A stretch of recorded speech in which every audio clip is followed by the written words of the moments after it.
Yo, I know y'all missed the clap. I've been going for a month. But listen, we finna jump straight into this video. Who is the worst player in NBA history? Now, it is some bad people that's trash that shouldn't even be in the NBA. So, we finna see. Man, we just finna watch the video. I can't explain it, but we just finna watch the video. Probably the most common debate in basketball is who's the best player of all time, or who's the best player currently in the NBA. But something we don't talk about too much is who's the worst player to ever touch the court. That's what we're going to look at in today's video. So if you guys like my content, make sure you like and subscribe. Let's try to get 5,001 like on today's video, and let's hop into it. Whoa. That boy the whoa. That boy the whoa.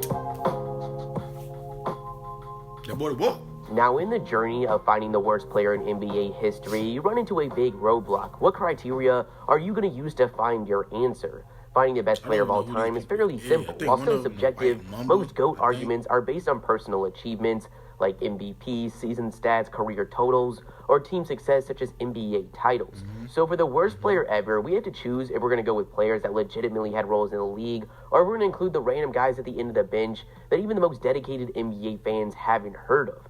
I have to make this clear before going any further in the video. The NBA is the best of the best. Just to get to the NBA, you have to dominate at almost every level. Getting to the NBA is one thing, and then actually taking the court is another. In no way am I saying that these players were bad at basketball, but just in perspective of the NBA lens, they were. This is something that is going to come down to a matter of opinion, but let's get back into it. I didn't know exactly where to start. Obviously, this is going to take some research, so I did what most anyone would do if they want to know the answer to something. I Googled it.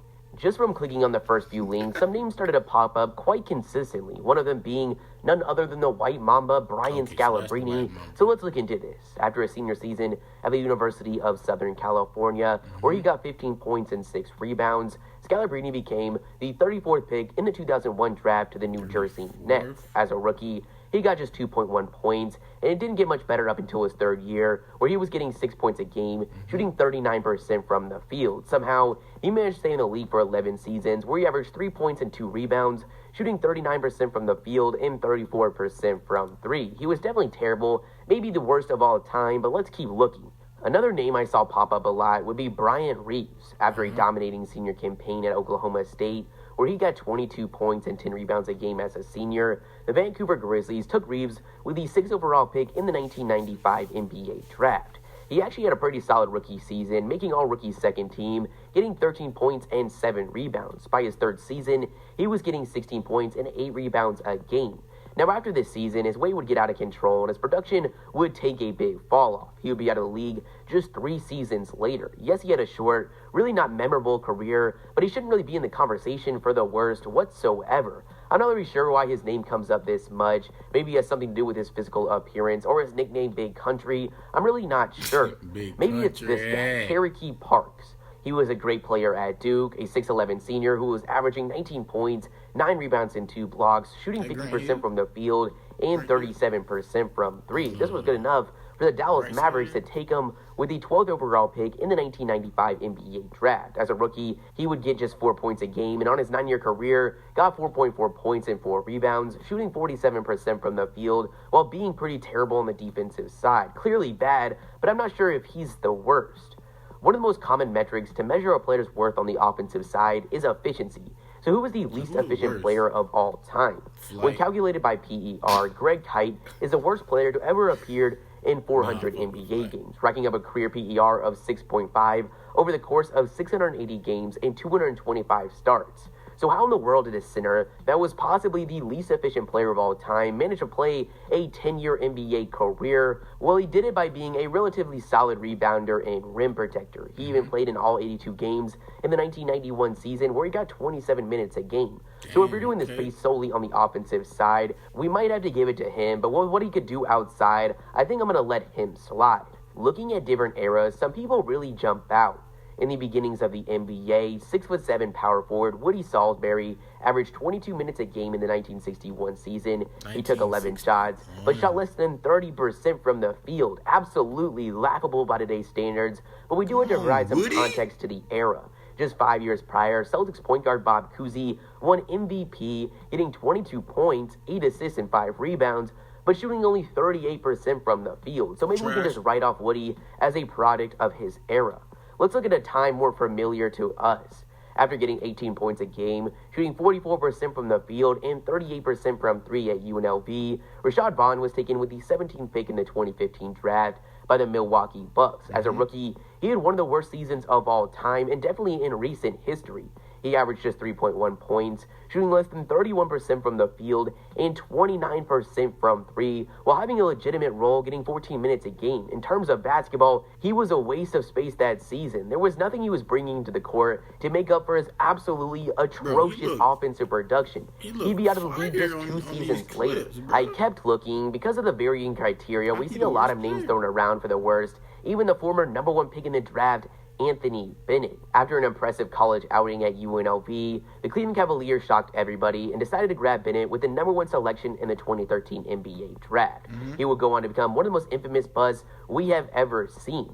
He never seemed to be in NBA shape, was terrible in the defensive end, and across 151 NBA games, averaged just 4 points and 3 rebounds, shooting 39% from the field and 26% from 3. Absolutely terrible. And it's pretty crazy that the former number 1 pick is really in the conversation for the worst player ever. So we've looked at players from all different eras. We looked at players that are commonly referred to as the worst of all time, but still haven't come up with a conclusion. Most of the players we've looked at so far have gotten legitimate NBA minutes, but there's one player that didn't get too much time in the NBA, but while he was there, might have had the worst performance we have ever seen.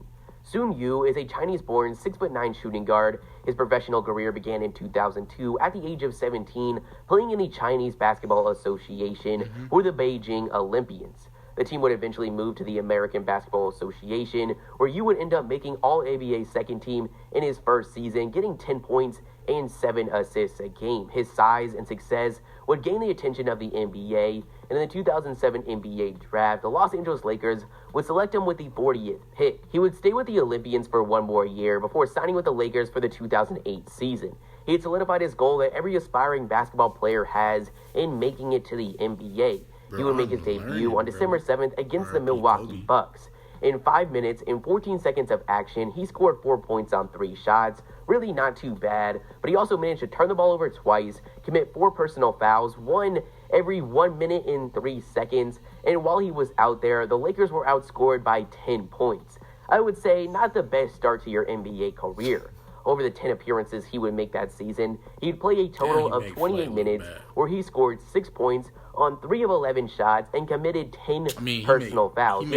He committed more fouls than points scored. And in that 28 minutes, teams outscored the Los Angeles Lakers by 48 points. So per 36 minutes, you averaged 7.7 points, shooting 27% from the field, 0% from 3, taking almost 8 attempts a game, 2.6 assists, and 13 personal fouls. Now, obviously, you foul out at 6, so at that pace, he would foul out an average of 17 minutes into the game. When teams would outscore the Lakers by almost 62 points while he was on the court. Now, clearly, I had some fun with this. 28 minutes of play is not enough to prove your worth in the NBA. While he might not have been an NBA caliber player, these numbers don't reflect his actual skill level. But given we're trying to find the worst player in history, I think we might have to give the crown to him. It's a small sample size, but at least it's over the course of several games. We've looked at a lot of players that had legitimate roles across, in some cases, lengthy careers, but it's hard to consider someone that's actually getting minutes the worst. But we also don't want to say some random guy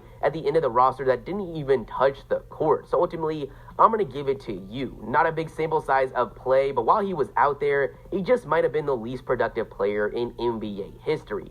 Now, since the NBA, he's had a very respectable career in China. In the 2013-2014 season, playing for the Beijing Ducks, he averaged 14 points, shooting 48% from the field and 39% from 3. And today, he's still having success in the Chinese league. Now, obviously, this is still subjective. While based on actual stats, considering the worst player of all time is still a subjective statement. There is no clear answer, just like there is no clear answer for who is the best player of all time. But I want to know your thoughts in the comments below. Who do you think is the worst ever, and what criteria should be used for determining it? But that's the end of it, you guys. Make sure you like and subscribe, and the shoutouts are gonna be Let's Talk, Cal, Brady, William, and Late Show. If you guys want to shout out in the next video. The worst NBA player? I don't know. I mean,